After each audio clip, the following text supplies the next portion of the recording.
Allahumma hadha warzuq ahlahu as-samawati man amana minhum billahi wal yawmil akhir. Allahumma amin. Jadi sikit ayat ini surah Al-Baqarah ayat 1 adalah doa Nabi Ibrahim alaihi salam. Apa yang dimaksud oleh Nabi Ibrahim? Dan ini adalah ketika Nabi Ibrahim berdoa dengan berkata, wahai Tuhanku, jadikanlah negeri ini. Kalau ayat ini masa turun untuk Mekah. So kita akan kita doakan tanah air kita iaitu bumi bertuah Malaysia, negeri menjadi negeri yang aman sentosa. Kita baru habis surah Balad kan? Nampak tu? Balad. Negeri. Balad. Aminah. Aminah tu ialah aman, selamat, sejahtera dan rezekikanlah dan berilah rezeki. So ni doa kita untuk negara kita dan khusus untuk semua rakyat Malaysia, negeri yang aman sentosa dan berikanlah rezeki dari berbagai jenis buah-buahan kepada penduduknya. Kepada penduduknya. Tapi kalau kita tengok ayat ni doa Nabi Ibrahim dipanjatkan kepada man amana minhum billahi wal yawmil akhir. Untuk siapa? Orang-orang yang beriman kepada Allah dan hari akhirat di antara mereka. Orang kafir tak apa-apa. Kita sambung lagi ayat itu. Qal Allah berfirman, wa man kafar. Siapa yang kafir? Dan bagi orang yang kafir, fa umatti'uhu qalil. Surah kafir dapat tadi. Sesiapa yang kufur, engkar, maka aku akan beri juga. Allah Akbar. Itu yang dia Allah Ar-Rahman. Allah yang Maha Penurah. Dia beri kepada yang beriman juga kepada yang kufur. So Allah Ar-Rahman, Allah yang sangat-sangat penurah. Penurahnya sangat melampau sehingga yang tak beriman, tak berubahnya pun dapat sejuk pada hari. So Allah kata apa? Dan juga aku akan beri juga, subhanallah, aku akan beri juga dia bersenang-senang menikmati rezeki itu, tapi bagi sementara di dunia. So Allah bagi rezeki bagi selagi mereka kufur, selagi itulah mereka menikmati rezeki, tetapi hanya di dunia, sementara di dunia. Kemudian aku memaksanya dengan menyeretnya ke azab neraka, dan itulah seburuk-buruk tempat kembali. Ini adalah salah satu ayat membuktikan rahmat kasihnya Allah kepada makhluknya, tak kira beriman ataupun kafir. Baik. Allah. Subhanallah.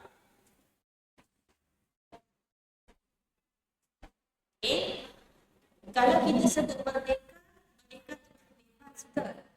bebas. Jadi kita yang dah belajar, mengaji, yang menuntut ilmu Al-Quran dan Sunnah, seharusnya kita mendefinisikan kemerdekaan. Merdeka ikut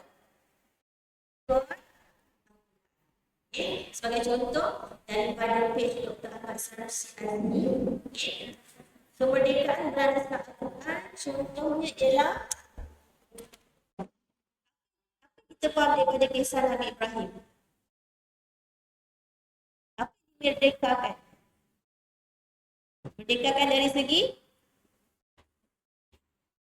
kisah Nabi Ibrahim. Ketika dia musnahkan berhala-berhala tu, dia memerdekakan umatnya dari apa? Dari kesyirikan, dari kesesatan. Kesesatan tu kalau akidah iaitu pemikiran. So kat sini Dr. Ahmad Sanusi dia bawakan 3 contoh. Ni semua kisah dalam Al-Quran, kan? Kisah Nabi Ibrahim maknanya bebaskan kaumnya dari kerosakan akidah dan pemikiran. Inilah yang paling utama. Dan itu jugalah diutuskan Nabi Muhammad SAW. Ketiga-tiga ni kita kaitkan dengan Nabi Muhammad endingnya. So Nabi Ibrahim membebaskan perjuangan Nabi Ibrahim semenjak dia muda remaja lagi. Iaitu nak membebaskan kaumnya dari kefahaman, dari kepercayaan, dari akidah yang salah. Iaitu tidak mentauhidkan Allah. Kalau kita tengok kisah Nabi Syuaib, apa yang mereka seleweng? Apa yang mereka seleweng? Ingat tak baca surah Al-Mutaffifin? Orang yang curang dalam timbangan. Okay? Jadi kat situ belenggu kezaliman ekonomi. Kisah Nabi Syuaib dengan penduduk Madian. Okay. Kalau kita tengok daripada kisah Nabi Musa dibebaskan daripada apa? Kezaliman kuasa. Hebat tak tentera Fir'aun waktu tu? Hebat. Hebat tak kekayaan, hebat tak kekuasaan, sehingga berani dia mengaku sebagai Tuhan. Okay? Sangat-sangat zalim, membunuh sesuka hati. Okay? Tidak adil. Maka Nabi Musa berjuang nak bebaskan Bani Israel. Okay? So kita nampak. Jadi kemuncaknya iaitu Nabi terakhir Rasulullah SAW, Nabi Muhammad SAW diutuskan sebagai Nabi yang terakhir kepada Bani Quraisy. Jahiliyah waktu itu, okay, apa yang merosakkan kaum jahiliyah kafir Quraisy waktu itu dah jauh beratus-ratus tahun tak menerima Rasul. Okay, jadi dah sangat-sangat sesat, sangat-sangat jahil. Jadi berbagai penindasan berlaku. Bapak, makanya kita sama-sama merenung, kita berharap okay, kemerdekaan yang telah kita kecapi 6-7 tahun, mudah-mudahan okay, ikutlah berlandaskan Al-Quran, iaitu bebaskan pemikiran. Okay, kita kena akidah yang betul, iaitu akidah yang lurus, iaitu bebaskan ekonomi kita daripada kezaliman. Kalau betul ikut Al-Quran, insyaAllah, mudah-mudahan institusi ekonomi kita menjadi kuat sebenarnya. Dan Nabi Musa membebaskan daripada kezaliman kuasa. Okay. Satu lagi yang saya nak kita betul-betul hadam, okay, bila sebut merdeka, apa yang kita nak merdeka sebenarnya?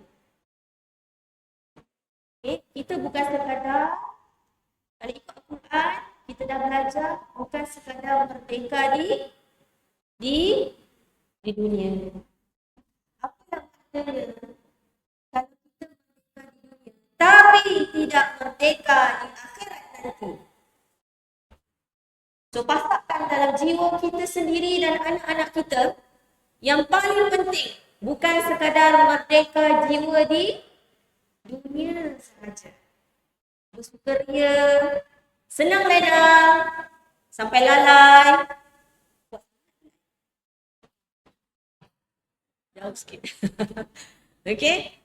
Bersenang-senang sangat sampai lalai. Betul? Allah Akbar. Na'udzubillah min zalik. Dia nak merdeka dekat dunia, dia lupa yang paling penting merdeka di akhirat. Okay? Allah Akbar. So, pasakkan dekat anak-anak cucu kita, kita bukan sekadar nak merdeka itu bebas daripada penjajah.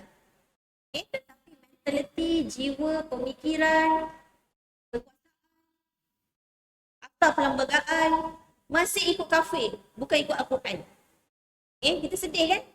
Sistem perbankan, sistem ekonomi, sistem keluarga.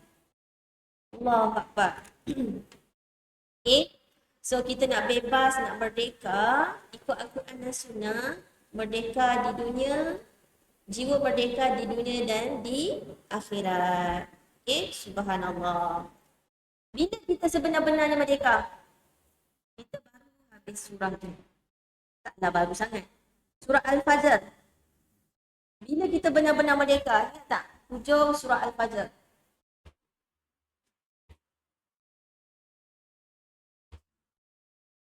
Bila kita benar-benar merdeka, bila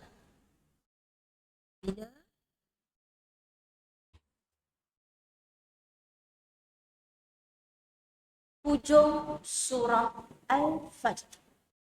Inilah betul-betul merdeka. Merdeka yang sebenar-benarnya apabila wadkhuli jannati, kata Allah. Apa dia?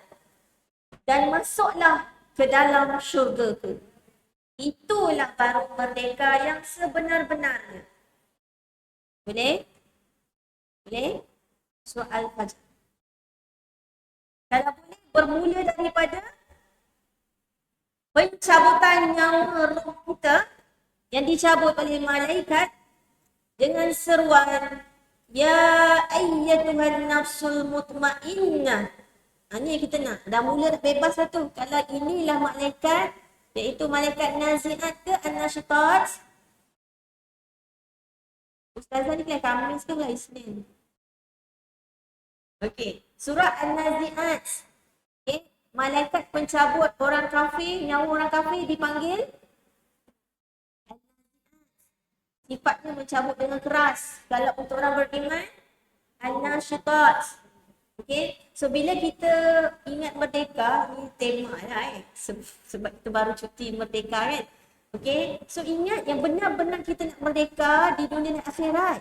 Bermula daripada kita nak berpisah alam dunia ni, kita berdoa mudah-mudahan husnul khatimah, dan kemudian yang mencabut nyawa kita tu pun apa yang diseru, ya ayyatuhan nafsul mutmainnah, kemudian irji'i ila rabbiki radiyatan mardiyah. Kita reda nak pergi, Allah juga reda menerima kita. Fadkhuli fi ibadi wadkhuli jannati. Kita dipersilakan masuk ke dalam syurga Allah. Ingat, ini barulah sebenar-benarnya merdeka. Okay? Allahu Akbar. Ayat-ayat ni patutnya dah bermain di fikiran kita dah. Kita yang dah apa? Dah senja gila. Bukan baru nak senja. Yang dah senja gila. Kecuali lah adik anaknya yang muda ni. Dia belum senja pun. Kita ni yang dah senja gila ni, jangan lupa ayat ni. Ayat apa ni? Ayat apa ni? Surah ketiga ayat 185. Okay? Faham betul-betul. Ini yang kita nak. Ini yang kita percaya. Apa yang kita percaya? Setiap jiwa pasti akan rasa. Allah punya za'iqah. Zauq. Zauq ni maksudnya apa? Rasa. Tak ada seorang pun akan terkecuali daripada rasa al-maut. Belum pernah lagi kita dengar orang yang berapa ribu tahun hidup ni belum mati-mati. Tak ada kan? Tak ada. Yang kita biasa dengar, muda pun boleh mati, sihat pun boleh mati. Okay, hatta dalam kandungan pun boleh mati. Okay, ingat ni, rasa. Rasa tau. Allah sebut rasa.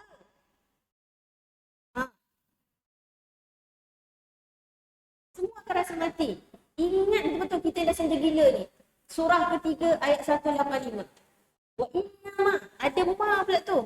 Dah inna. Lepas tu ma pula tu. Sesungguhnya hanyalah. Wafat. Tentu kita kena mati. Kenapa kita kena mati? Kenapa kita kena mati? Sebab hanya dengan mati baru disempurnakan pahala. Okay? Untuk kita dapat sebaik-baik balasan, seadil-adil balasan, sempurna-sempurna balasan dijanjikan oleh Allah Al-Quran bila yaumul qiyamah. So sebelum kita jumpa hari kiamat, kiamat besar, kita kena kiamat kecil dulu. Apa kiamat kecil? Mati. Sebab nak dapat balasan yang sempurna. Boleh, saya kalau saya tanya, siapa nak masuk syurga? Semua angkat tangan. Tapi kena mati dulu. Jadi faham Kenapa kena mati? Sebab kita nak masuk syurga Allah. Dan Allah sebut ujur, kalau kita naik taksi dekat Arab Saudi, nama dia ujrah. Dekat dinding kereta tu kalau taksi dia tulis ujrah. Apa maksud ujrah? Bayar. Maknanya bukan kereta free kan? Kita bayar. Subhanallah. Alhamdulillah, saya sangat bersyukur dengan izin Allah. Saya dapat sign up untuk masuk kelas balaghah Al-Quran. Okay? Bila ustaz huraikan maksud pahala, maksudnya bayaran. Allah bayar kita. atas amalan kita dekat dunia. Subhanallah. Kalau kita bekerja, okey, kalau pekerja tak dapat gaji, marahlah. Lambat, bukan tak bayar, lambat gaji masuk pun dah meroyan dah. Okey. So hari ni Allah janjikan Allah akan bayar kita. Titik peluh kita, setiap air mata kita, setiap peluh kita Allah janji. Sebab tu Allah guna kalimah bayar. Sebab tu bila kita infak Allah kata berilah pinjaman kepada Allah. Allah guna pinjam. Padahal yang kita infak tu pun rezeki daripada Allah. Tapi Allah kata beri pinjam. Sebab bila pinjam maksudnya apa? Bila kita pinjamkan dekat orang, orang mesti bayar balik. Ya Allah, kalau kita faham betul-betul terms yang Allah guna. Kalau kita renung, kenapa Allah guna bayar? Kenapa Allah guna pinjam? Kenapa Allah guna rugi? Kenapa Allah guna untung? Semua business terms. Apa term ni cakap lagi? Termah lah. Bagi faham. Maksudnya dia punya perkataan, kalimah, bahasa yang Allah guna. Kita untung ke suka rugi? Untung. Suka tak dapat upah? Suka. Suka tak dapat upah yang berlimpah-limpah? Suka. Ya Allah. Jadi kalau kita faham kenapa Allah guna ujrah, kenapa Allah guna rugi, untung, kenapa Allah guna pinjam. Allah, kita takkan teragak-ragak untuk sedekah. Untuk infak. Subhanallah. Ni dah masuk merdeka. Faman, maka siapa zuhziha 'anil nar, siapa yang dijauhkan dari neraka, dari api neraka. Bila dijauhkan dari neraka maksudnya apa? Wa udkhilal jannah, dan dimasukkan ke dalam jannah. Allah terus datangkan dua-dua beza. Maknanya yang ni kita tak nak, an-nar, yang ni yang kita nak. Automatik Allah nak suruh kita ingat dua-dua sekali. Jangan nak berangan nak syurga tapi tak nak tinggalkan maksiat, tak nak tinggalkan dosa. So Allah sebut dua-dua terus. Jauh dari neraka, masuk syurga. Tinggalkan larangan Allah, taat perintah Allah. Dia berlaku serentak. Kalau sekadar solat tapi tak tutup aurat, takwa ke namanya tu? Dia pergi haji tapi tak tutup aurat, takwa ke tu? Dia pergi haji tapi tak keluar zakat, takwa ke tu? Dia solat tapi tak nak zakat, takwa ke tu? Dua-dua sekali, perintah, taat, larangan, tinggalkan. Dan inilah yang Allah kata, faqad, maka sungguh, ni taukid fas, apa maksud fas? Untung. Dalam istilah bisnes, untung. Dalam istilah merdeka, iaitu merdeka, bebas, jiwa, ialah apabila dijauhkan dari neraka, dimasukkan ke dalam syurga. Dan kita boleh dapat semua ni selepas kita mati. Wamal, dan Allah ingatkan lagi. Ya Allah, sayangnya untuk kita, Allah ingatkan lagi. Wamal hayatud dunya. Apa tu kehidupan dunia? Apa tu kehidupan dunia? Ma, tidak. Perhatikan ma apakah? Tapi bila ma, lepas tu diikuti dengan illa, ma kat sini maksudnya tidak. Dia bukan apa lagi lah. Dia adalah tidak. Sebab ada illa. Bila ada ma, ada illa, maknanya ma tu tidak. Dan tidaklah kehidupan dunia ini kecuali illa. Kecuali mata'un, kahwin mut'ah, kahwin kontrak. Mut'ah, mata', iaitu senang yang sementara. Tak buruk yang memperdayakan. Kita yang beriman, kita yakin, kita beriman, kita semua akan mati. Untuk apa kita mati? Supaya disempurnakan balasan untuk kita. Dan kita berharap dijauhkan daripada api neraka, dimasukkan ke dalam syurga Allah. Dan inilah yang benar-benar keuntungan yang sebenar-benarnya. Ini yang kita nak raih sepanjang kita dekat dunia. So, balasan ni bukan kat dunia. Balasan kat dunia ni kalau dapat pun tak sempurna lagi. Okay?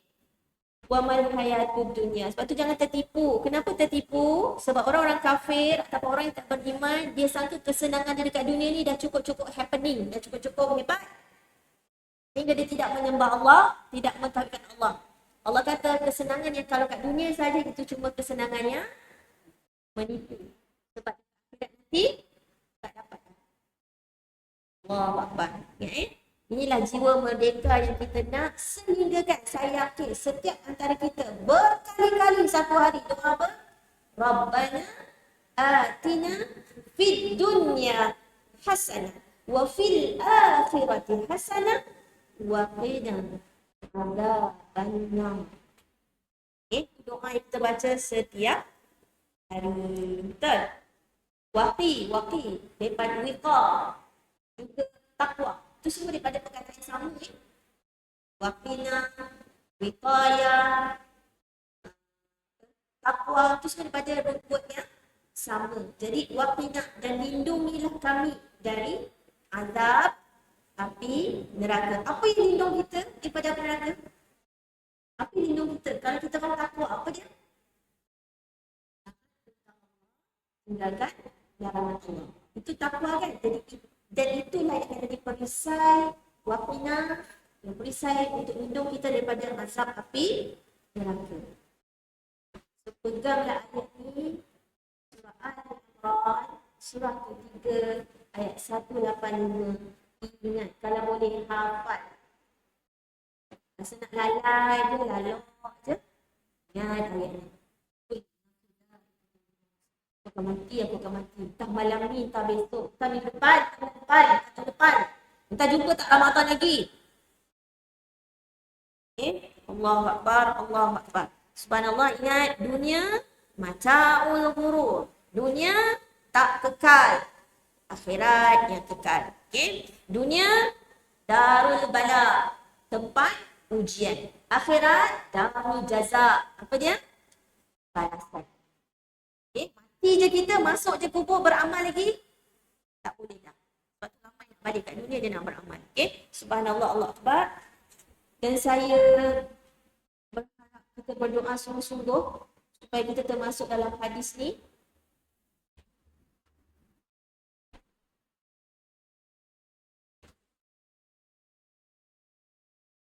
Ini sempena merdeka lagi. Subhanallah, hadis Rasulullah SAW dalam Sahih Muslim. Ahlus sa'adah. Faqal, dia kata baginda Rasulullah, man kana min ahlis sa'adah. Apa maksud sa'adah? Bahagia. Bahagia yang bahagia sangat dah. Dalam syurga tu. Siapa yang dari kalangan ahli sa'adah, fayasiru ila amali ahli sa'adah. Apa maksud dia tu? Maksud dia,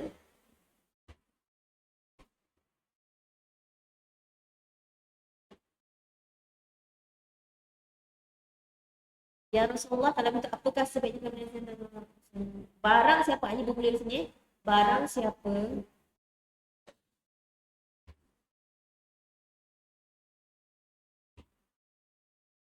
dia, barang siapa termasuk dalam golongan orang yang beruntung.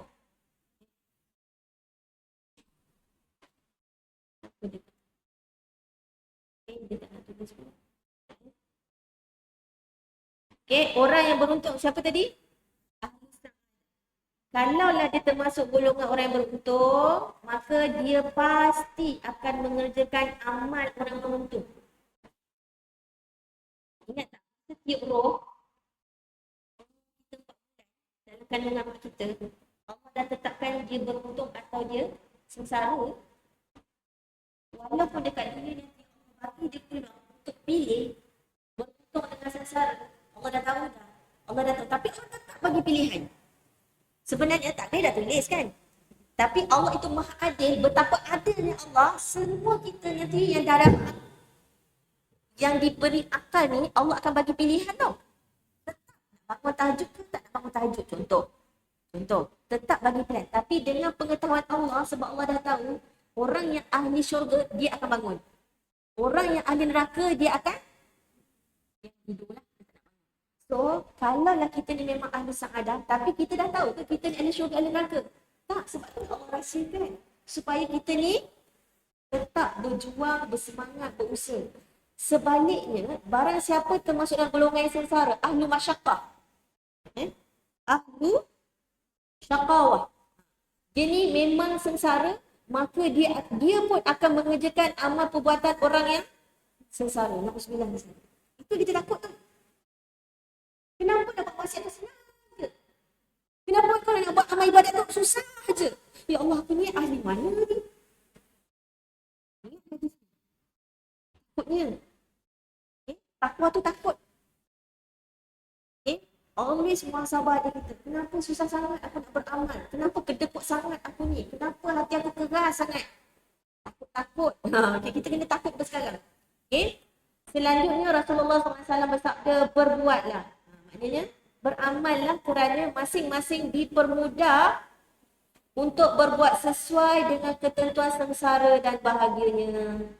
Orang yang termasuk dalam golongan orang yang bahagia akan dimudahkan untuk mengerjakan amal perbuatan orang-orang yang beruntung.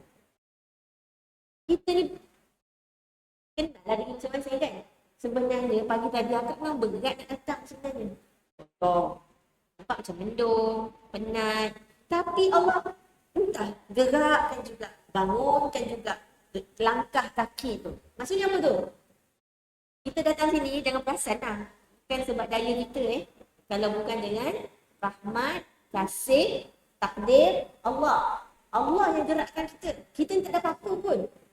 Okay? So Allah kata kalau kau memang ahli sa'adah, Rasulullah bersabda dalam hadis ni, maka akan dimudahkan untuk mengerjakan amal perbuatan orang-orang ahli sa'adah.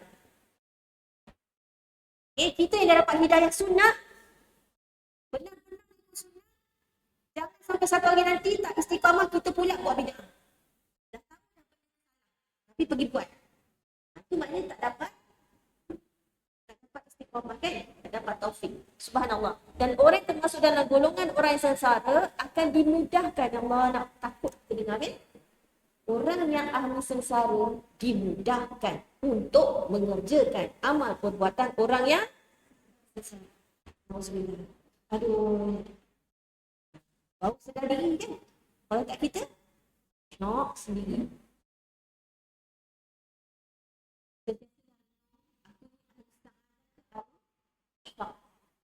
Syaqawah dalam bahasa dia. Setelah itu Rasulullah pun membacakan ayat Al-Quran. Okey, ayat ni nantilah lepas surah kita surah Asy-Syams kan? Lepas ni surah Al-Lail. Hadis ni terkait dengan surah Al-Lail. Surah Al-Lail. Sekarang kita surah ke 1 kan? Asy-Syams kan? Surah 92. Al-Lail, kalau kita tengok ayat 5. Wa amma man a'ta wattaqa wa saddaqa bil husna fasanuyassiruhu lil yusra. Okey, surah ke-92 Allah kata apa? Adapun orang yang memberikan orang yang memberikan apa yang ada padanya ke jalan kebaikan dan bertakwa. Okey? Dia suka memberi dan bertakwa, maknanya bertakwa ni apa? Taat perintah Allah dan tinggalkan larangannya, dan dia membenarkan, dia mengakui wasaddaqa bil husna, meyakini sungguh-sungguh janji-janji Allah dalam Al-Quran. Tengok ayat 7. Fasanuyassiruhu lil yusra. Maka sesungguhnya kami, iaitu Allah, akan memberikan kemudahan untuk kesenangan syurga. Cuba tengok lawan dia. Wa amma man bakhila wastaghna. Semua faham tak apa makna bakhil? Ada tak bakhil dalam Quran? Itu memang bahasa Arab pun, bahasa Quran. Bakhil. Lawan kepada a'ta tadi. Kalau dia bakhil dan merasa cukup dengan kekayaan dan kemewahannya, wa kadzdzaba bil husna. Lawan pada wasaddaqa ialah wa kadzdzaba. Dia mendustakan perkara yang baik. Aku penat kerja, kau nak suruh aku sedekah je. Okay, contoh. Maka yassiruhu lil usra. maka sesungguhnya kami akan berinya kemudahan juga ni. Kemudahan juga ni. Tapi kemudahan untuk apa? Susah dan sengsara. So, sebenarnya kita masih baru lagi menyambut kemerdekaan. Ikutlah istilah merdeka, jiwa merdeka bukan sekadar di dunia, tapi yang paling penting sebab dunia sementara. Kalau senang pun sementara. Kalau bahagia pun sementara. Kalau ketawa pun sementara. Kaya pun sementara. Semua tu sementara. Yang kita nak ialah yang kekal, iaitu di akhirat. So kita nak merdeka daripada api neraka, merdeka dari azab Allah dengan mendapat nikmat daripada Allah, janji Allah dalam Quran yang kekal, bukan yang sementara. Okey, dekat dunia kenyanglah macam mana kita makan. Kejap lagi lapar. Betul tak? Ketawalah macam mana pun. Dia punya pusingan, kita akan menangis. Betul? Tapi kalau kat syurga nanti ada lapar tak? Ada lapar tak? Bukan tak ada lapar. Kenyang pun tak ada. Maknanya kita boleh makan sebanyak-banyaknya. Allahu Akbar. Okay? Allahu Akbar. Bukan tak ada air mata. Peluh pun tak ada kat syurga nanti. Kencing pun tak ada. Sesema pun tak ada kat syurga nanti. Jadi kalau sesema sekarang hari ni, apa? Bila datang je, yang kita nak tu nikmat kat syurga, maknanya buat apa kat dunia ni? Maknanya kena buat apa kat dunia ni? Beramal. Tak segala perintah Allah, tinggalkan segala larangan Allah. Ingat amalan kita kat dunia ni yang akan menentukan kita ni bebas merdeka or not nanti di akhirat. Merdeka kat dunia je ke? Merdeka dunia dan akhirat. Kalau nak merdeka dunia dan akhirat, surah Al-Imran 185. Aku kena mati, semua akan mati. Tapi aku dah ready kena mati. Betul kematian aku nanti jauh daripada neraka masuk syurga. Allah jangan ready. Dunia ni sementara. Yang menipu. Benda-benda tu bawa cantumkan, sel-sel otak hubungkan. Dan susu dia tapi otak tak berhubung. Sel-sel otak tak berhubung. Lagi tu lagi kena minum susu kan. Kita ni kan dah balik macam baby. Dah minum susu balik kan. Okay. Makanya supaya sel-sel otak kita berhubung balik. Saraf-saraf otak kita sambungkan ayat-ayat Quran. Sambungkan hadis-hadis yang kita dah belajar. Okay. Untuk kita beramal. Subhanallah, Allah Akbar. Last but not least, surah 42. Peringatan untuk kita. Surah Ash-Shura ayat 20. Surah 42 ayat 20. Tanya kita nak untung mana? Tanya diri sendiri, nak merdeka mana? Nak dunia je ke, nak akhirat je? Ke nak dua-dua? Man kana yuridu harfal akhirah nazid lahu fi harfih. Wa man kana yuridu harfal dunya nu'tihi minha wa ma lahu fil akhirati min nasib. Sesiapa yang menghendaki dengan amal usahanya mendapat faedah akhirat, siapa yang memang dia beramal sebab nak faedah akhirat, kami akan memberinya mendapat tambahan pada faedah yang dikehendakinya. Allah gunakan nazid. Allah akan tambah. Allah akan tambah. Dan siapa yang menghendaki dengan amal usahanya dunia semata-mata. Dunia semata-mata. Dia beramal tu untuk dunia semata-mata. Supaya dipuji orang, dapat kuasa, dapat followers, dapat famous. Sekadar di dunia sahaja dia buat tu, maka dia tidak akan beroleh sesuatu bahagian pun di akhirat. Kelak. Rugi tak? Rugilah kat dunia dapat, tapi dekat akhirat tak dapat.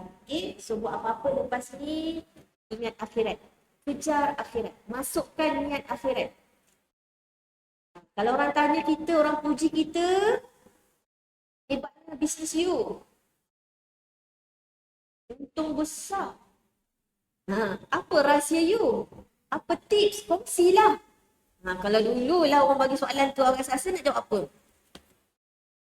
Alhamdulillah, kita dah belajar Quran, belajar sunnah, cakap apa? Contohilah Nabi Sulaiman. Apa Nabi Sulaiman jawab?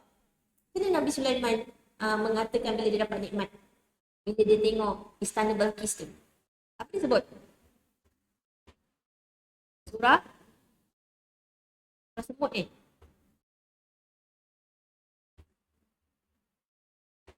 Ingat kita ni senang sangat tertipu dengan dunia. Senang sangat. Terutamanya kita ni kalau memang orang senang. Sehat, segar bugar, ketawa je, bahagia je. Terutamanya. Ingat, kekayaan kita untuk dikaya, untuk dilawan kekayaan Nabi Sulaiman, betul tak? Tapi apa Nabi Sulaiman jawab? Okay. Ingat betul-betul. Okay. Ni dia.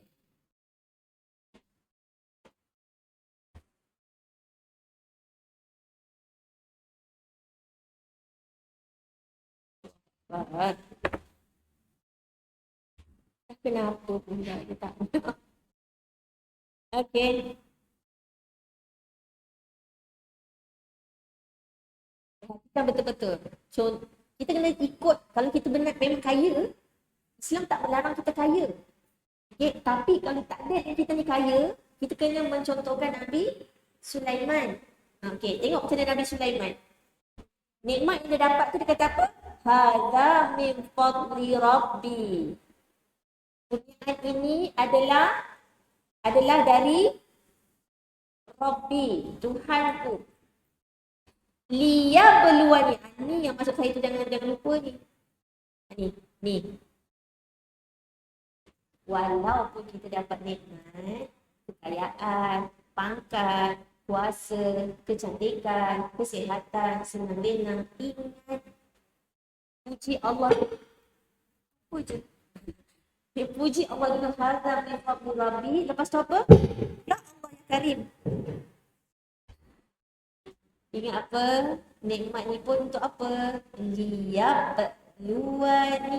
Untuk apa? Ujian. Kalaulah kita sedar orang puji kita tu ujian, rasa-rasa nak sombong tak? Sempat tak nak sombong? Sempat. Kena ingat ayat ni. Surah apa ni? Surah Semut. Surah berapa? 27. Ayat berapa? 40. Walau orang puji melangit. Kalau dulu kita suka sangat kena puji. Kalau orang tak puji kecil hati, marah kan? Tapi kalau betul juga orang puji, ingat, liyabluwani. Sebut dulu hadza min fadli rabbi, lepas tu ingat liyabluwani. Untuk uji apa? Aashkur, adakah aku bersyukur? Am akfur, atau aku kufur. Ujian, syukur ke kufur. Okay? Dan Allah terus ingatkan dalam ayat yang sama. Wa man syakara fa innama yashkuru li nafsihi. Dan barang siapa bersyukur, sesungguhnya syukur itu ada dinamai, sesungguhnya hanyalah syukur itu untuk siapa? Syukur kita ni, kita puji Allah bukan untuk Allah, tapi untuk siapa? Li nafsihi, untuk diri kamu sendiri. Untuk selamatkan kamu, untuk bebaskan kamu, untuk merdekakan kamu ke akhirat nanti. Untuk dapat balasan syurga Allah nanti. So kalau kita pandai bersyukur, untuk siapa? Untuk diri sendiri. Kita nak sombong, tak nak. Kita tak nak sombong. Sebab kita tahu ni ujian syukur ke tidak. Dan Allah terus juga ingatkan kita, wa man kafara. Siapa yang ingkar, dia pilih untuk sombong macam iblis. Fa inna rabbi ghaniyyun karim. Sungguhnya Rabb kita, Tuhanku, ghaniyyun. Apa maksud ghaniyyun?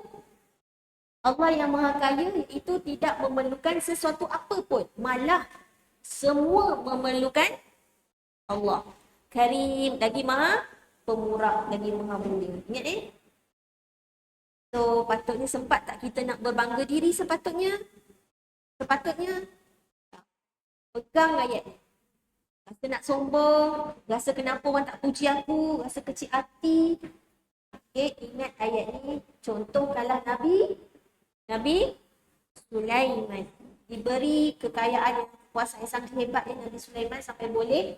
Tentera Nabi Sulaiman bukan sekadar manusia. Tentera Nabi Sulaiman, hebatnya kerajaan Nabi Sulaiman ialah jin, haiwan,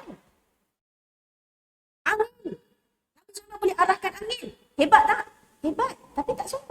Sebab tahu hadza min fadli Rabbi.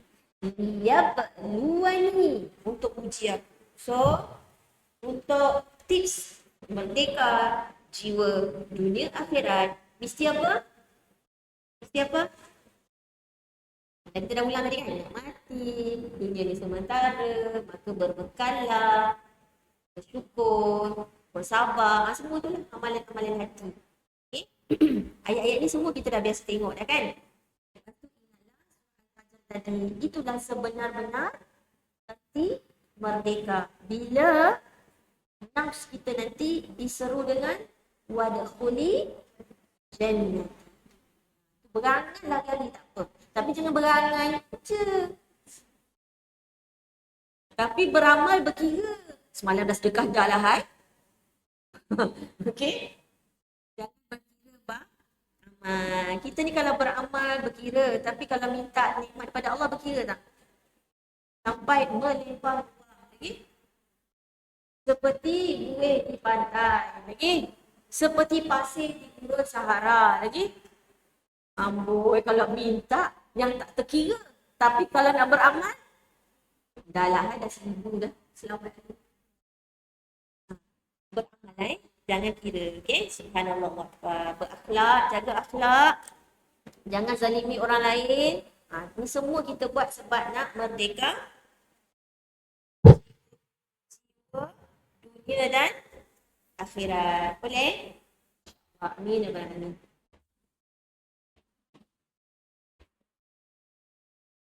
Okey, alhamdulillah. Kita masuk bab kita. Bab ke berapa ni?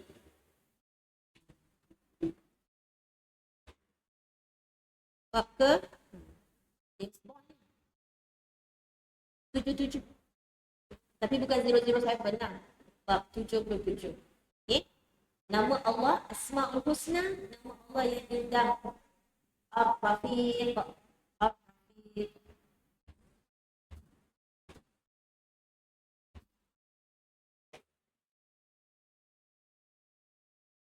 Antaranya yang paling mudah kita nak buat ialah bersedekah naik. Hadis Nabi tak kita belajar dalam Riyadhus Shalihin. Yang tidak aku nak. Walau hanya dengan bersedekah sebiji kurma. Dia tak buka. Bersedekah walau sebiji kurma boleh menjauhkan kita daripada api. Nak beritahu yang mudahnya bersedekah. Jika tak punya sebiji kurma sekalipun, kata Rasulullah, maka keluarkanlah kalimah thayyibah. Keluarkanlah daripada mulut kita ni kata-kata yang baik. Okey. Okey, bila kita baca nama Allah Ar-Rafiq, hadis Rasulullah SAW, ini hadisnya, ketika malaikat pencabut nyawa datang kepada Rasulullah, sementara kepala baginda berada di pangkuan saya. Siapa ni? Kepala di pangkuan siapa? Ibunda Aisyah radhiyallahu anha. Maka Rasulullah pingsan beberapa saat. Tak lama kemudian dia sedar kembali, baginda sedar kembali. Setelah itu baginda menatap pandangannya ke atas sambil mengucapkan, Ya Allah, pertemukanlah aku dengan kekasihku, Allah yang maha tinggi. Okay? Jadi kata-kata baginda tu kalau kita tengok bahasa Arab dia ni,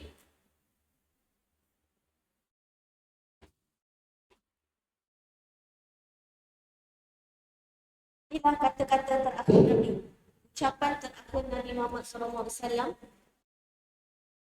Fakanat akhir kalimatin takallama biha Allahumma rafiqal a'la. Kita kan tengah belajar nama Allah Ar-Rafiq.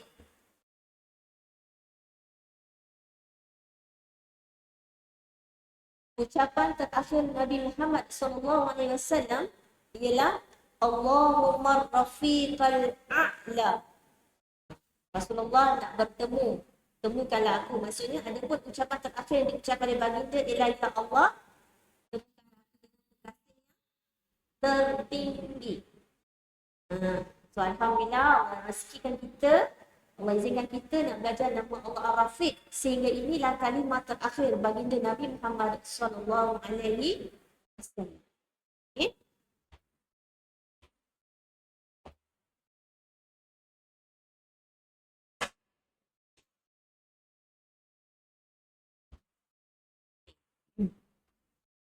Bab 77 Ar-Rafiq adalah sirah mubalaghah iaitu infinity.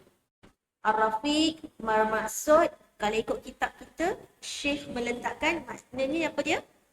Yang maha lembut. Bila Ar-Rafiq berbentuk sirah mubalaghah bermaksud bersangatan lembutnya Allah. Jadi Allah yang maha lembut. Okey. Contohnya macam Ar-Rahim. Tu sirah mubalaghah juga yang maha penyayang. Okey. Kalau yang maha lembut, lawannya apa? Lawan lembut ialah kasar. Okey, jadi bila Allah menamakan dirinya, menyifatkan dirinya sebagai yang maha lembut, so lawan dia tu supaya kita tak tiru. Yang Allah nak kita tiru sifat jamal dia ialah sifat yang maha lembut. Jadi manusia kita ni tak boleh ada sifat lawan kepada Ar-Rafiq. Apa dia? Kasar, lagi keras, suka menghina, tak toleransi, tak nak beralah, keras sangat. Okay? Tak nak tolerate. Jadi yang itu lawan. Yang itu jangan ikut. Yang Allah nak kita tiru, Allah perkenalkan dirinya Ar-Rafiq supaya kita tiru. Supaya kita boleh tiru. Bayangkan kalau kita sesama manusia, kita orang Islam, okay? Kalau kita ada sifat seperti nama Allah Ar-Rafiq, apa jadi? Tenang, lagi damai, orang semua sopan santun. Walau hakikatnya wujud tak? Sebab masih ramai lagi yang kasar, berkasar. Okey? Allahu Akbar. Ada hadis Nabi, hadis Rasulullah SAW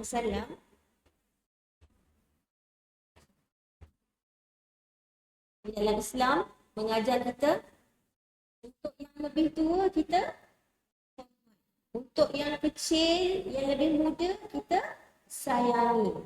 Ini yang Rasulullah ajar kita, ini yang Islam ajar kita. Cuba bayangkan kalau kita ni belajar daripada sumber Al-Quran dan Sunnah, kat mana salahnya? Ada tak buruk? Kalau betul daripada kita ni, semua manusia, ya ayuhan nas, ikut Al-Quran dan Sunnah, semua mengajar kita untuk buat baik. Okay? Laisa minna, bukan dari kalangan kami, man lam yarham saghirana wa yuqar kabira. Bukan golongan kami, orang yang tidak menyayangi yang lebih muda atau tidak menghormati yang lebih tua. Jadi Islam mengajar kita, terutama parents kita lah, orang tua kita lagi, orang tua dalam keluarga, dalam kerabat. Okay, subhanallah. Tak kira lah, walaupun dia kecil, walaupun dia lebih muda pun kita kena sayang. Allah Akbar. Subhanallah, Allah Akbar. Okey. Kita dah okey, ada tak dalil dalam Al-Quran? Ada tak? Nama Allah Ar-Rafiq dalilnya dalam Sunnah. Kan? Sunnah dalam Sahih Bukhari. Ini yang menjadi dalil kepada nama Allah Ar-Rafiq. Okay. Kalau kita perhatikan, apa maksud dia tu?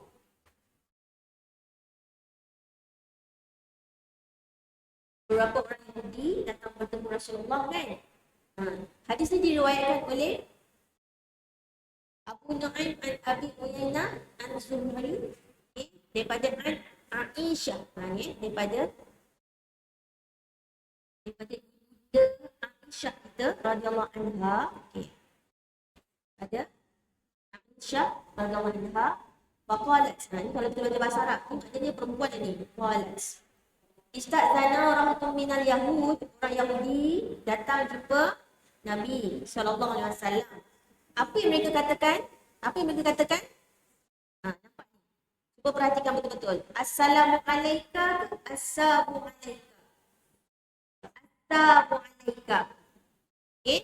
So bila Aisyah dengar, apa dia jawab? Fakultu. Ini tanda perempuan ni. Maka Aisyah berkata, fakultu, aku berkata, tu aku. Aisyah jawab, asamu wala'na. Asam ni mati ataupun binasa lah. Minta maaf bahasa kasarnya. Kadang-kadang orang cakap apa? Mampus kau. Macam tu. Matilah kau. Binasalah kau. So bila Aisyah dengar, dia kata apa? Tak. Binasalah dan laknatlah. Okay, atas kamu. Tetapi faqal, apa baginda sebut? Ya Aisyah. Rasulullah tegur. Ya Aisyah, innallaha rafiq. Ini jadi dalil kita ni. Ini jadi dalil kita. Apa dia? Innallaha rafiq. Sesungguhnya Allah itu rafiq. Yuhibbur rifqa. Yuhibbu mencintai, menyukai. Ar-rifqa, kelembutan. Fil amr. Kulli. Kul tu, okay. Bila kita baca bahasa Arab, kita nampaklah kul tu. Okay. Aisyah berkata, awal tasma' ma qalu. Aisyah pertikaikan. Tak dengar ke apa Yahudi tu cakap? Yahudi tu kata apa? Assalamu alaik. Okay. So, Aisyah kata tak salah lah. Sebab kata-kata Yahudi tu kan, Rasulullah kata apa? Qalu inna Allah itu. Sedangkan Rasulullah kata, dia sudah pun kata kul tu, dia baginda kata apa ni? Wa alaikum. Dan samalah atas. Okay, subhanallah. Inilah menjadi dalil nama Allah Ar-Rafiq. Okay, dia jadi error pula. Subhanallah.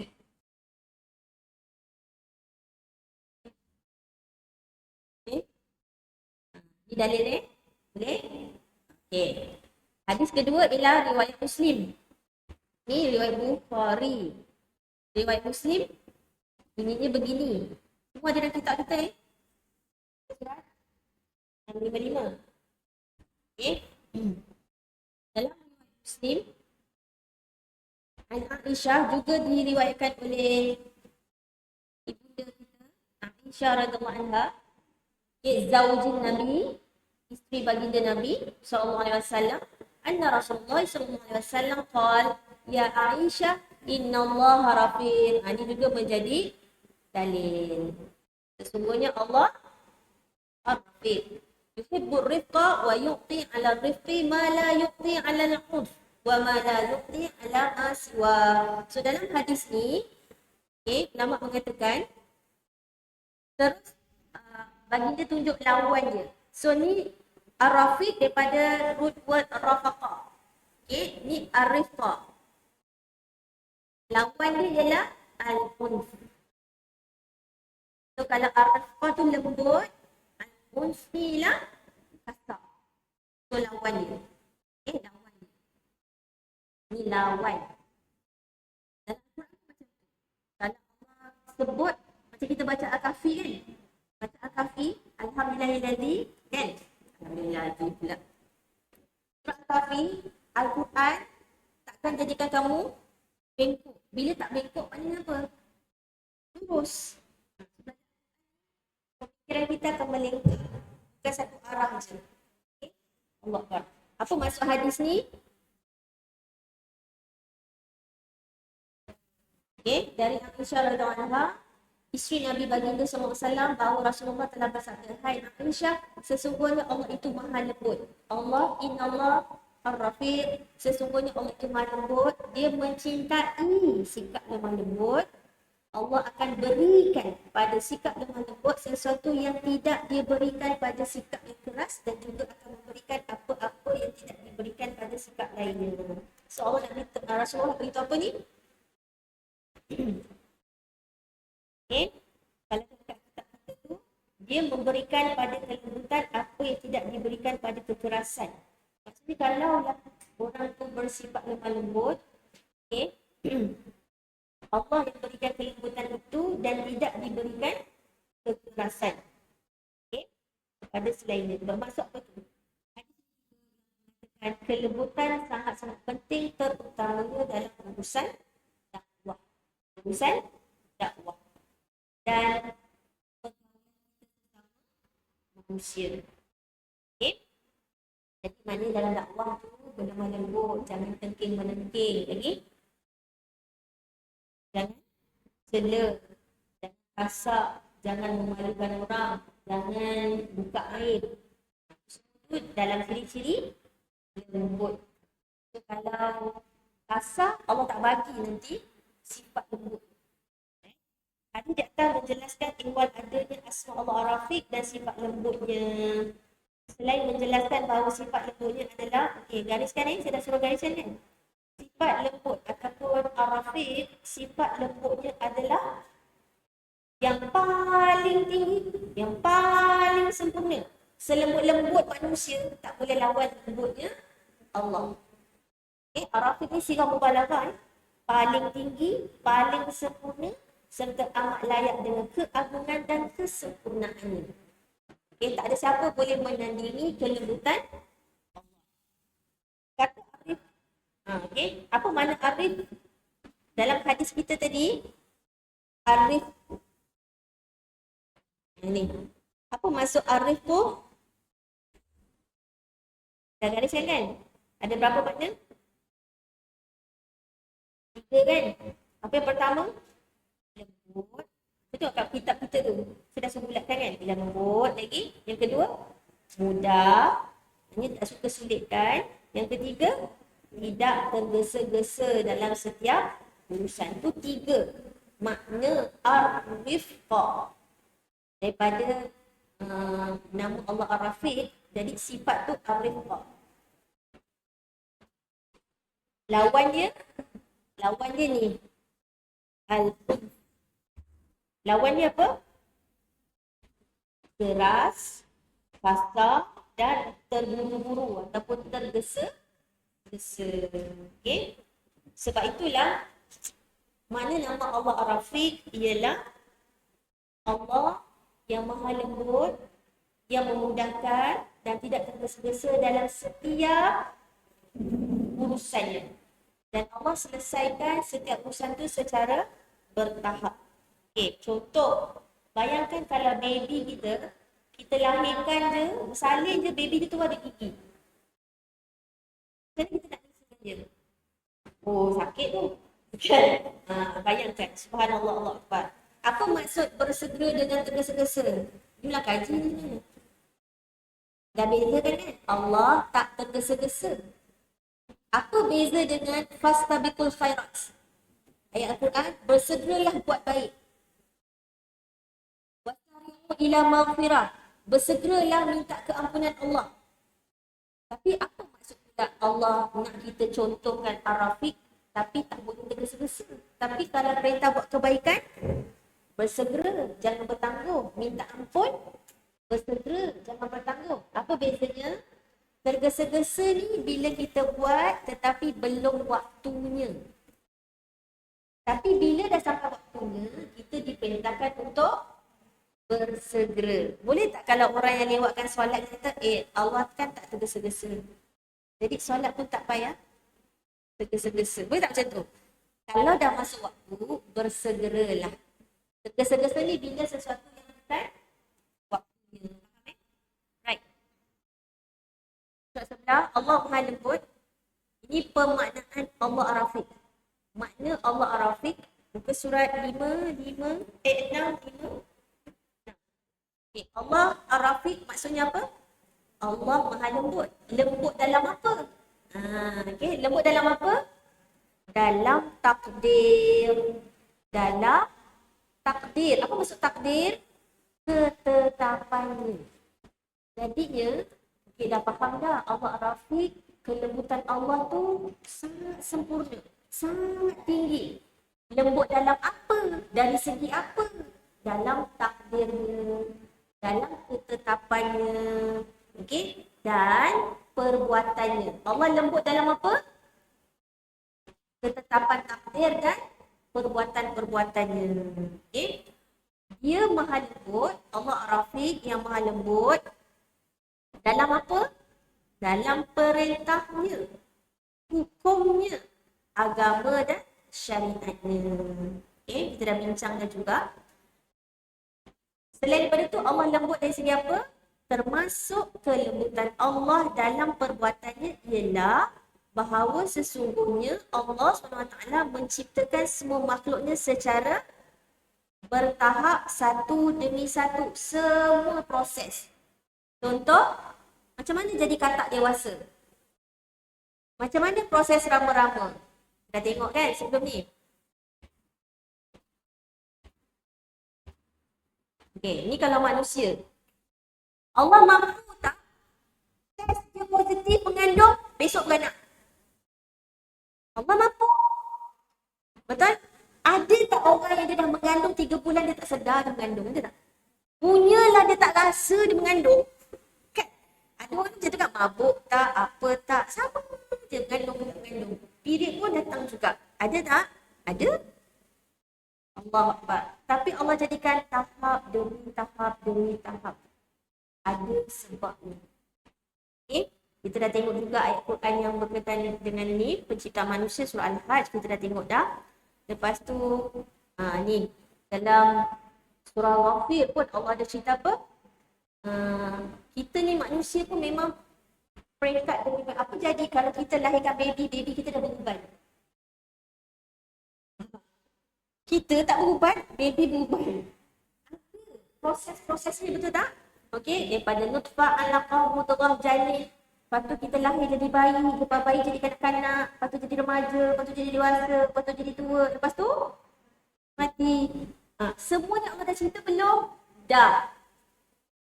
Mengatasi sains dan teknologi. Lebih 1,400 tahun Allah dah ceritakan dalam Al-Quran, proses manusia. Allah Akbar. Semuanya nampak tak? Proses demi proses, tahap demi tahap. Allah suruh kita perhati tu. Allah suruh kita perhati. Okey. Jadinya ini adalah bukti apa? Sambung baca. Penciptaan tersebut dilakukan berdasarkan, gariskan gariskan, kebijaksanaan Allah Al-Hakim. Allah Al-Hakim, kebijaksanaan Allah, semuanya ada hikmah dan kelembutannya. Subhanallah, Allah Akbar. Bayangkan benih air mani lelaki, berjuta-juta sperma kalau kita nak titik pun, bertemu dengan sel telur perempuan, ovum. Entah lelaki daripada mana, perempuan daripada mana, contoh. Kemudian dia bertemu jodoh, Allah jodohkan kita berkahwin. Maknanya benih tu daripada dua yang berbeza. Bukan kita perempuan boleh keluarkan sperma. Tak boleh. Itu dah menunjukkan proses. Subhanallah, Allah Akbar. Okey. Padahal Allah dia boleh menciptakan mereka sekaligus dalam satu waktu. Boleh tak? Boleh? Allah Akbar. Surah Yasin kan? Innama amruhu idza arada syai'an an yaqulu. Allah cuma sebut apa? Kun fayakun. Semua boleh jadi. Allah boleh buat. Okay? Ada sebabnya, ada setengah-setengah tu, semuanya Allah cipta bukan sekaligus. Inilah antara bukti kesabaran Allah As-Sabur, kebijaksanaan Allah Al-Hakim, ilmu Allah Al-Alim, dan kehalusan Allah Azza wa Jalla, Allah Ar-Rafiq. Okay. So Allah tak buat semua sia-sia, semua ada sebab. Terdapat riwayat dan sahabat mengenai pujian mereka kepada Allah atas kelembutannya atas makhluk dan pengaturannya. Ni, pengaturan malam siang, 4 musim, kita tak bukan dengan 4 musim lah. Winter, then spring, then summer, and then autumn. Lepas tu winter balik. Okay, semuanya Allah atur. Okay, air pasang surut, bulan Allah atur. Dan Allah atur ni semuanya berubah-ubah. Betul? Tak adalah siang aja, tak malam-malam. Especially kita lah di Khatulistiwa ni. Tak ada kan? Semuanya Allah atur yang tiada henti terhadap mereka dan dia menciptakan makhluk dalam satu tahap saja. So tak ada. Tak ada Allah ciptakan kalau berudu tu berudu selama-lamanya. Lambat laun dia akan jadi katak dewasa. Okay, kita tu lah manusia. Yang nafsu nak apa? Muda tak tua-tua. Tapi endingnya boleh tak sorok? Yelah pakai tudung memanglah melecut. Sekali buka tudung lah dah berkedut dah lelin. Kan? Tak boleh sorok. Macam manalah kita nak muda pun pakailah apa pun. Tetap kulit tangan tak boleh elak kedut dia. Okay? Dan Allah jadikan uban mula dari mana? Tepi ni kan cyber, naik. Tak ada tiba-tiba kita masuk rumah pagi, kepala dah putih, ada tak? Tak ada. Ya Allah, semua ni kita kena tengok tau. Kita kena renung. Ya Allah, bijak ya Allah. Baik ya Allah. Aduh kan. Okay? So kalau kita kenal, kita tak nak merungut. Kita tak nak marah. Malah kita akan memuji-muji Allah. Okay? Itu yang nak solat. Sebab nak puji Allah. Nak cakap, terima kasih. Ya Allah, aku nak jadi hamba-Mu yang pandai bersyukur. Sebab tu aku nak solat. Aku nak banyak ingat kau. Okay? Allahu Akbar. Subhanallah. Maksudnya, sahabat dia kata, cuba kita perhatikan alam. Tak ada benda yang tak berubah. Ada tak benda yang tak berubah? Ada tak? Ada tak? Air batu letak luar. Tak ada. Maksud peringgan ni, dia kata apa? Terdapat riwayat dan sahabat mengenai pujian mereka kepada Allah. Mereka puji Allah. Sahabat ni puji sungguh-sungguh dekat Allah. Sebab apa? Atas kelembutan Allah lah, atas makhluknya, semua pengaturan ni tak henti. Tak statik. Cuba bayangkan, siang je tak ada malam. Okay. Kita buat tu bekerja dulu. Cepatlah petang, tak larat. Kan?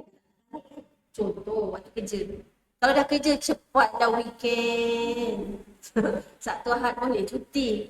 Nampak tak? Tapi pada malam, suka. Tapi dia nak siang ni, ha? Okay. Itulah manusia. Tapi macam tu lah Allah tahu kita ni siapa. Sebab tu Allah ciptakan tak satu benda tu statik tak. Ada perubahan, betul? So kalau dulu kita kenal dia pemarah, dia berubah lah. Dia kan lemah lembut. Contoh. Okay? So memang Allah mampu mengubah. Itulah dia. Allah maha lembut. Allah ubah dengan kelembutan.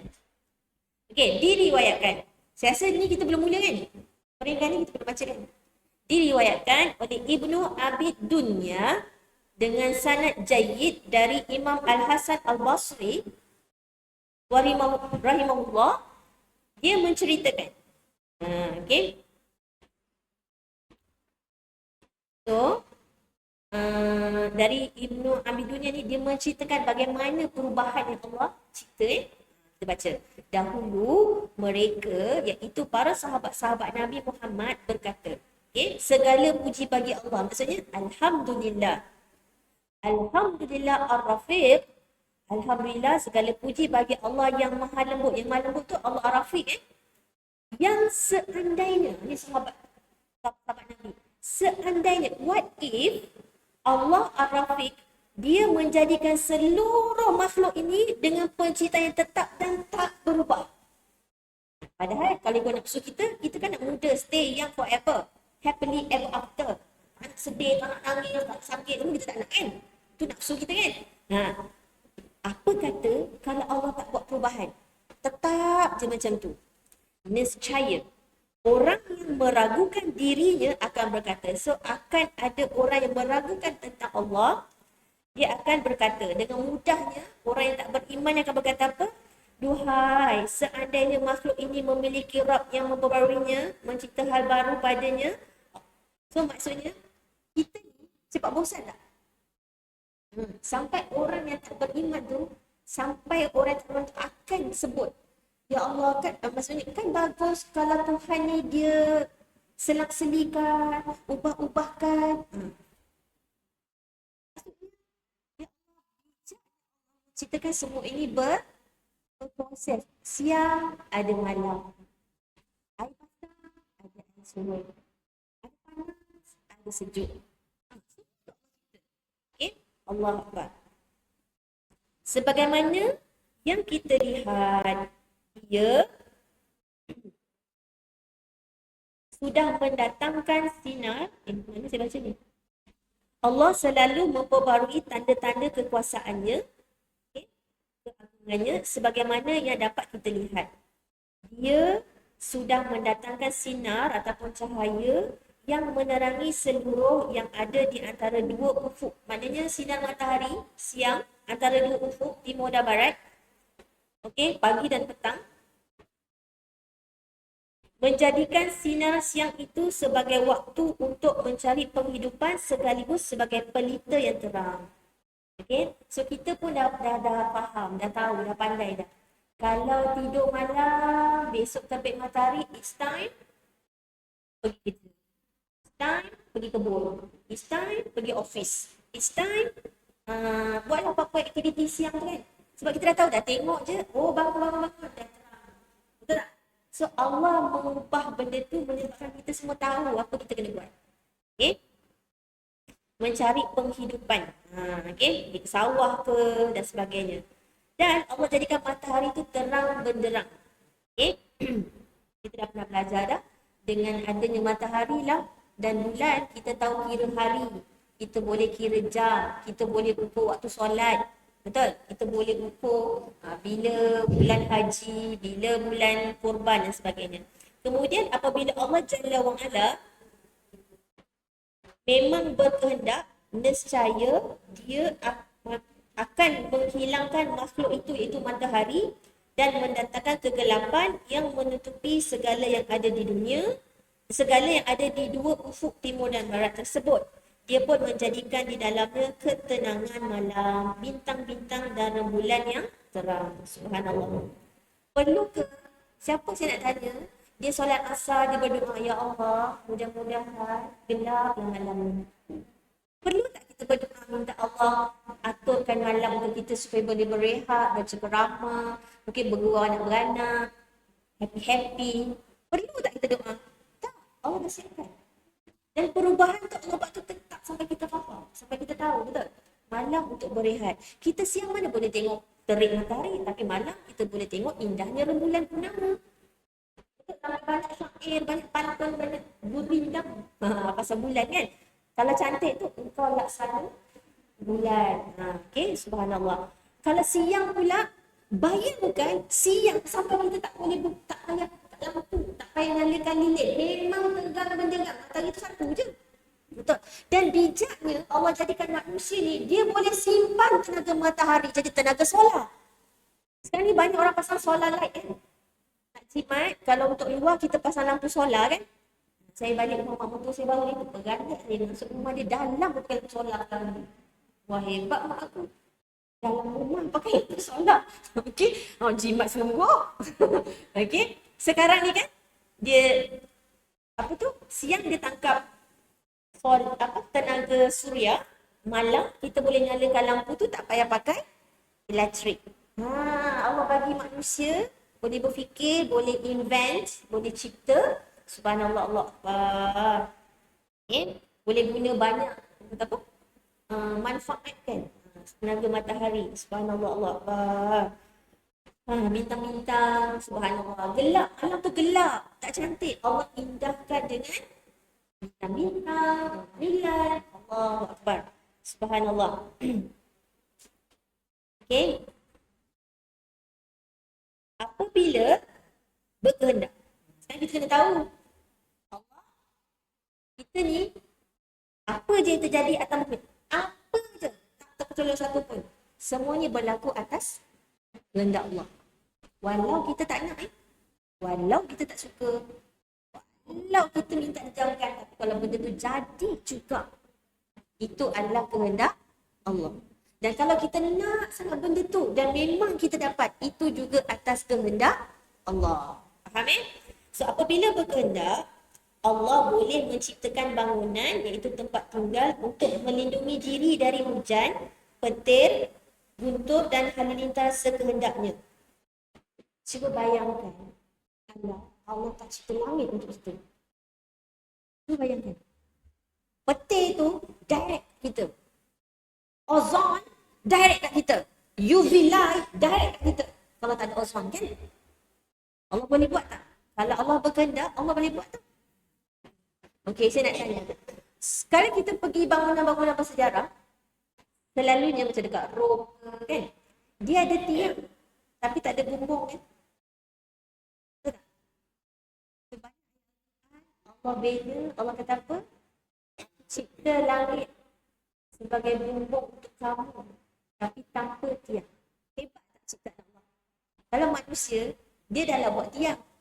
Kalau tak ada tiang, tak boleh ada bumbung. Tak boleh. Dan kalau dia ada tiang pun, kalau ada kesan-kesan sejarah, tiang je, bumbung tak ada. Tapi Allah jadikan kita, subhanallah, langit sebagai bumbung yang tanpa tiang.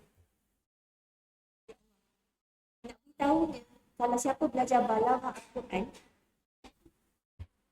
kita jadi macam tak kata apa, betul lah. Wah, sungguh Al-Quran ini mukjizat. Mukjizat Al-Quran ini ada segi ilmu dan bahasa. Kita tak akan mampu lawan kata-kata Allah. Jadi kita faham apa yang Allah nak sampaikan dalam Al-Quran. Ingat tak kisah Nabi Adam? Ayat surah Al-A'raf kan? Bila Allah kata apa? Sebaik-baik pakaian adalah? Sebaik-baik pakaian adalah? Itu saya ada sebut surah ni. Kelas mana tak tahulah. Ni saya share sikit nak beritahunya betapa hebatnya balaghah Al-Quran.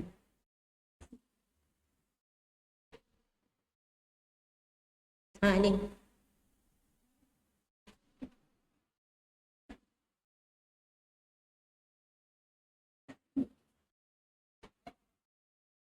Okay. Nabi Adam kan dikeluarkan daripada syurga. Okay. Turunlah kamu dengan keadaan setengah kamu jadi musuh bagi setengah yang lain. Okay. Allah berfirman, di bumi itu kamu hidup, situ kamu mati, daripada bumi itulah kamu akan dikeluarkan, dibangkitkan hidup semula pada hari kiamat. Okay. Ya Bani Adam, kita lah ni, anak cucu Adam. Sesungguhnya kami turunkan kepada kamu bahan-bahan untuk pakaian menutup aurat kamu dan pakaian perhiasan. Dan pakaian apa ni? Pakaian apa yang terbaik? Walibasut taqwa. Walibasut taqwa. Dan ya Allah ya Tuhan. Okay. Dan pakaian takwa itulah yang terbaik. Kenapa Allah pilih pakaian? Kenapa Allah umpamakan takwa itu ialah pakaian?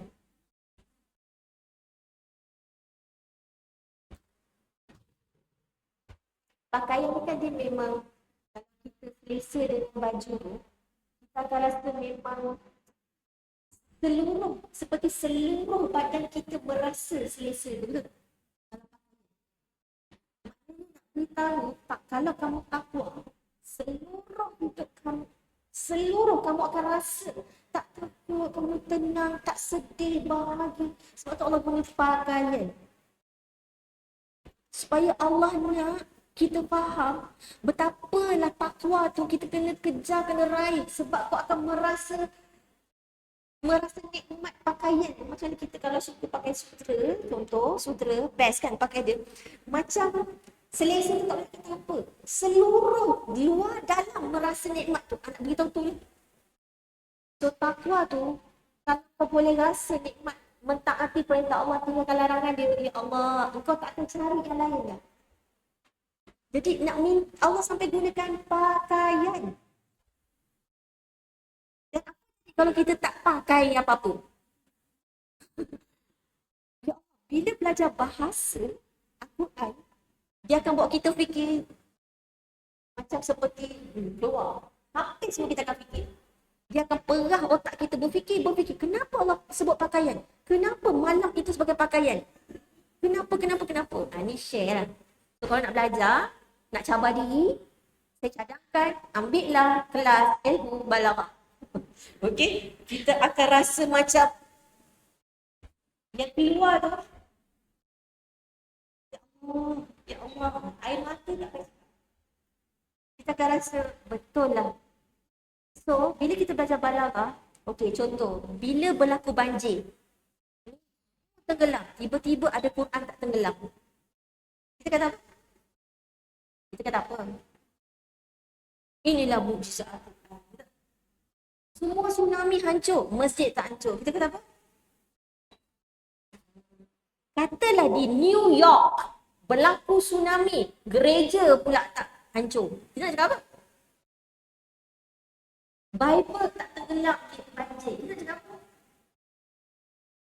Sebab tu kita kaji Al-Quran, sungguh kita akan beriman dengan ayat-ayat Al-Quran. Bila Allah berfirman, aku akan jaga Al-Quran sampai kiamat.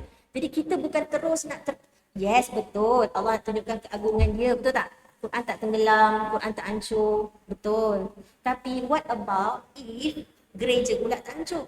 Bible pula yang direka-reka tu tak? Adakah kita nak kata apa? Betul ke yang Nasrani tu? Sebab tu Al-Quran datang sebagai mukjizatnya ialah kata-kata Allah tu, bahasa tu tak boleh challenge, tak boleh lawan. Kau datang dalam satu surah, kau takkan mampu.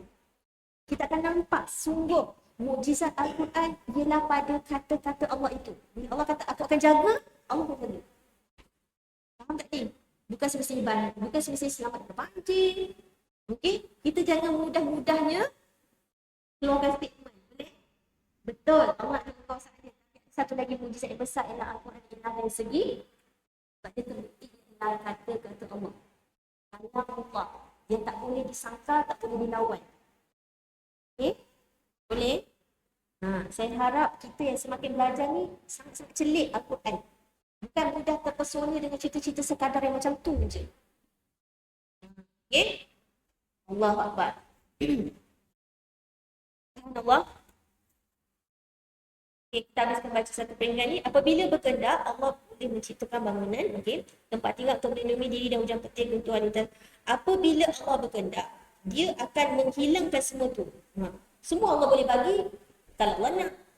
Allah boleh cabut kalau Allah pun nak juga. Manakala berkehendak Allah dapat mendatangkan udara dingin yang membuat umat manusia menggigil kedinginan. So Allah nak cipta udara sejuk, boleh? Boleh, menggigillah kita. Apabila Allah berkehendak, nescaya dia menghilangkan semua itu, lalu dia bergantikan dengan udara panas yang membuat nafas manusia sesak. Ada musim sejuk, sesejuk-sejuknya. Ada musim panas, sepanas-panasnya. Semua itu agar manusia, gariskan tu kenapa Allah buat semua ni? Kenapa Allah tunjukkan ada sejuk, ada panas, ada siang, ada malam? Gariskan supaya ataupun agar manusia mengetahui bahawa alam semesta ini memiliki Rabb. Tuhan yang mencipta, memiliki dan mengatur, yang memperbaharuinya sebagaimana yang telah mereka saksikan dari tanda-tanda kekuasaannya. Kenapa Allah buat semua ni? Bersilih berganti, kenapa? Supaya kita sedar bahawa alam ini terjadi sendiri, tak ada pengatur, tak ada pencipta.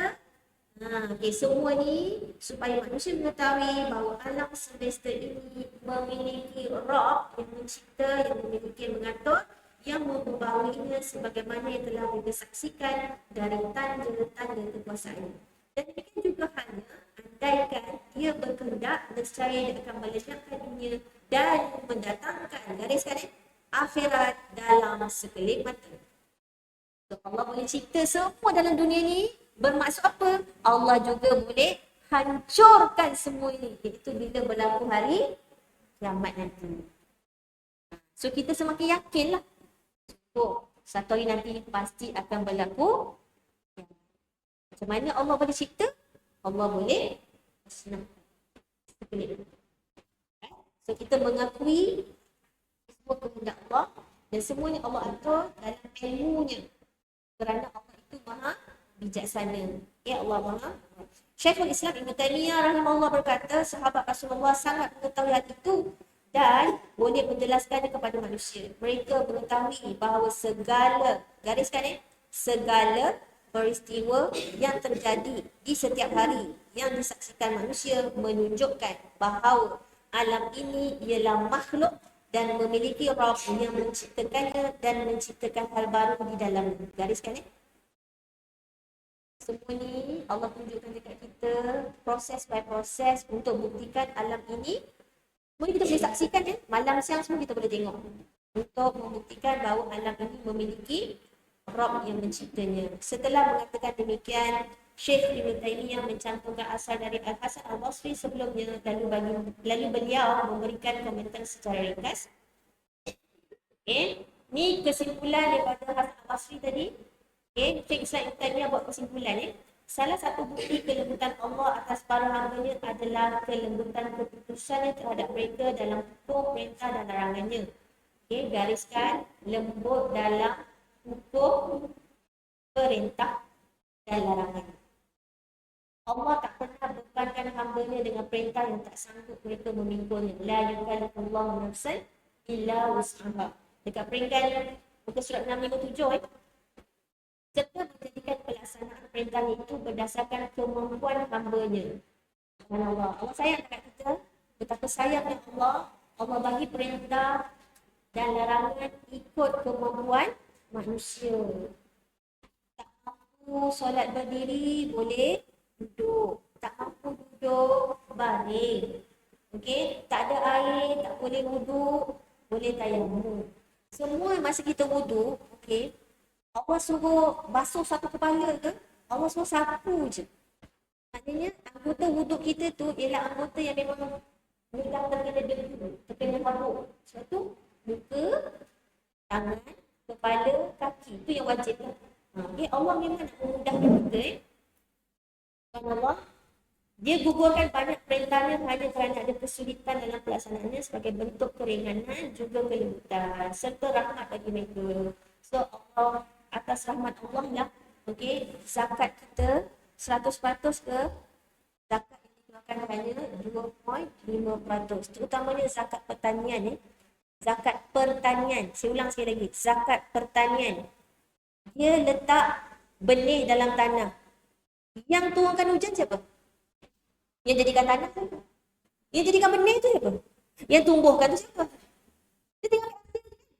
Lepas tu tak nak zakat. Melampau tak? Melampau tak? Dia melampau. Sepertinya. Okey? Dan Allah tak minta 100%. Allah minta cuma 2.5. Itu pun kalau cukup haul cukup besar. Puasa pun yang wajib sebulan sahaja dalam setahun. Okey? Kalau tak mampu, kalau sakit, tak payah puasa. Janji ganti. Betul? Kalau musafir pun boleh buka. Haji bagi yang mampu. Okey? Allah Akbar. Subhanallah. Allah banyak gugurkan ringankan sebab atas kelembutan dan rahmatnya. Allah tak membebankan kewajipan kepada hambanya secara kontan dalam satu waktu, tetapi dia menetapkannya secara bertahap dari satu kondisi ke kondisi lainnya sampai hati mereka benar-benar menerima. Contohnya perintah haramkan arak. Dia tak terus berdesuk terus haram. Kan? Dia peringkat-peringkat. Okay? Watak mereka menjadi lembut dan kepatuhan mereka sempurna. Kalau orang jahiliah Mekah, kafir Quraisy Mekah waktu tu, tiba-tiba Nabi terus kata, haram arak, haram zina. Mereka pun terus buat ke? Dia tak adil. Jadi Islam datang pun secara, sebab tu Quran turun berapa tahun? 23 tahun. Allah boleh je turunkan Quran serentak, sekaligus, tapi Allah turunkan ayat pun peringkat. Sebab manusia ni memang itulah manusia, terima bertahap sampai lagi kita boleh patuh sempurna. Subhanallah, Allah Akbar. Okey, cuba kita tengok orang Islam punya amalan ibadah, okey, berbanding Yahudi Nasrani. Nasrani pakai loceng kan? Orang Islam pakai azan. Mana lagi indah? Orang Nasrani pergi gereja seminggu sekali. Kita boleh menghadap Allah 5 kali di sini. Dia nak jumpa Allah seperti nak bertaubat dekat dia punya padri tu. Itulah tunggu seminggu sekali. Kalau umur tak panjang. Dah lah tu, dia boleh pergi church, bercampur lelaki perempuan, pakai suka hati, lepas tu menyanyi. Kita diasingkan lelaki perempuan. Kita boleh nampak indahnya Islam. Allah mengatur kita. Allah Akbar. Okey. Kalau kita tengok rukuk pun. Allah Akbar. Binatang mana yang boleh rukuk? Allah boleh jadikan kita yang 2 kaki tapi boleh rukuk. Semua tu indah tau. Semua pergerakan dalam solat. Kita tak terus sujud kan? Dah rukuk, bangun dulu kan? Baru sujud. Kenapa? Why?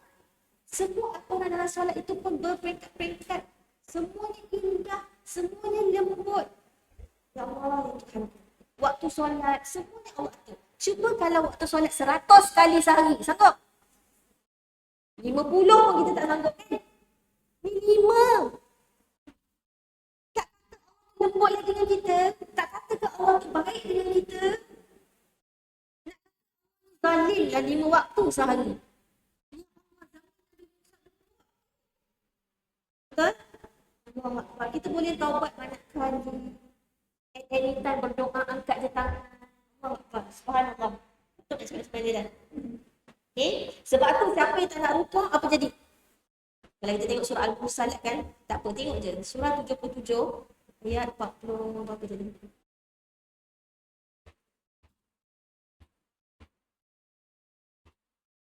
Okay, siapa yang tak nak rukuk?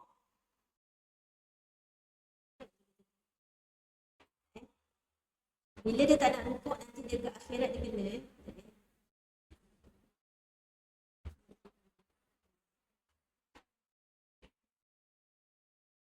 Rokiin je.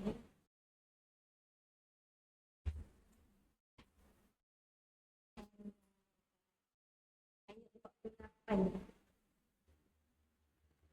Jangan tak solat ketika di dunia. Kalau tak ada apa-apa alasan tak solat. Okay, ni contoh ayat 48.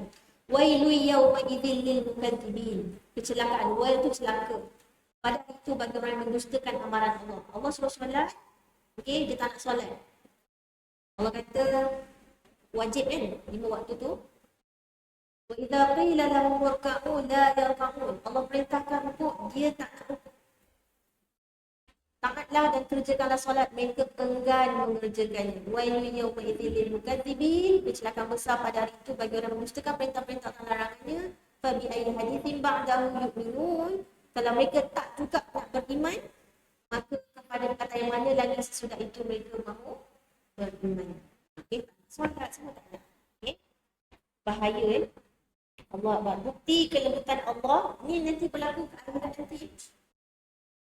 Suka pendusta ni sampai makanlah dan bersenang-senanglah kamu wahai orang yang ingkar derhaka sementara waktu hidup, kemudian kamu akan hadapi bahaya kerana sesungguhnya kamu adalah orang yang berdosa. So Allah macam makan senang elaklah kau kat dunia, tak nak rukuk, tak nak solat dan kau dusta kan, lepas tu ialah maka dapat kecelakaan.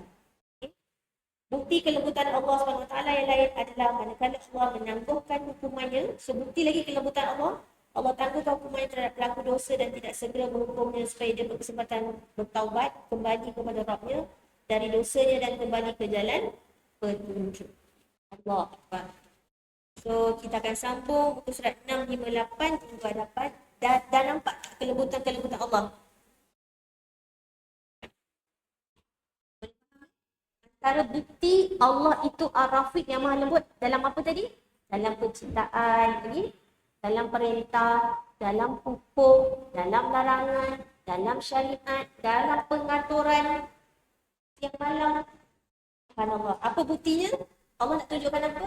Supaya kita mengakui alam ini ada Rabb. Ada pencipta pengaturnya. Subhanallah. Dan bukti lagi kelembutan Allah ialah la yukallifullahu nafsan illa wus'aha. Allah perintahkan tu ikut kemampuan kita. Subhanallah, Allah Akbar, atas rahmat Allah. Okay. Yang seterusnya, yang terakhir kita belajar ini, bukti kelembutan Allah ialah Allah tak terus turunkan azab. Allah tangguhkan supaya kita ni berpeluang untuk kembali bertaubat. Itulah bukti Allah Ar-Rafiq yang maha lembut. Okay. So, InsyaAllah minggu depan kita akan sambung surat 658 surah Al-Kahfi ayat 58 insyaAllah. Terima kasih dan maaf salah silap yang benar yang hak semuanya daripada Allah. Aku liqauli hadza wa asyhadu wa lakum wa billahi taufiq wal hidayah. Assalamualaikum warahmatullahi wabarakatuh. Subhanallahumma wa bihamdika asyhadu an la ilaha illa anta صلى الله على نبينا محمد وعلى آله وصحبه وسلم. الحمد لله. تقبل الله منا ومنكم.